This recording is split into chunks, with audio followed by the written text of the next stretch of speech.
வணக்கம் மக்களே, நான் உங்கள் குங்கு தமிழர். சரி, சமைக்கலான்னு மீன் வாங்கலான்னு போனால் மார்க்கெட்டில் எதுவுமே ஃப்ரெஷ்ஷான மீன் கிடைக்கல. எங்கே கிடைக்குன்னு பார்த்தா உடனே ஜம்முன் பீச்சுன்னு சொன்னாங்க. ஜம்முன் பீச்சுக்குள்ளே வந்துட்டோம்.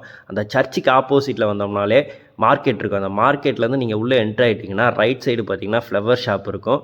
அதை அப்படியே கிராஸ் பண்ணி வரும்போது நீங்கள் பேக்கரி ஐட்டம்லாம் இருக்கும். அதையும் கொஞ்சம் தூரம் வரும்போது நீங்கள் ஹோட்டல்ஸு அப்படியே வந்து பார்த்தீங்கன்னா அந்த சிக்கன் கடை இருக்கும். அந்த சிக்கன் கடைக்கு ஆப்போசிட்டில் பார்த்தீங்கன்னா நீங்கள் கை கழுவுற இடம் இருக்கும். அந்த இடத்துக்கு பக்கத்தில் தான் நம்ம மீன் கடை. அண்ணன் பாருங்கள் செதில் சிவு சிவு சிவுன்னு சீவுறாரு. ஆனால் அண்ணன் ஒரு சிறப்பான சம்பவம் பண்ணாருங்க. என்னென்னா, நீங்கள் இந்தியாவிலேருந்து வந்திருக்கீங்க, அதனால் உங்களுக்கு வந்து மீன் எக்ஸ்ட்ரா ஒன்று தரேன் அப்படின்ட்டாருங்க. அந்த மனசு தாங்க, எல்லார் இடத்துலையும் ஒரு நல்லவங்க இருக்க தானே செய்கிறாங்க. ஃபைனலாக நம்ம மீன் வாங்கியாச்சு. போய் சமைச்சு சாப்பிட வேண்டியதான். சரி, Prevod. பிரேவோ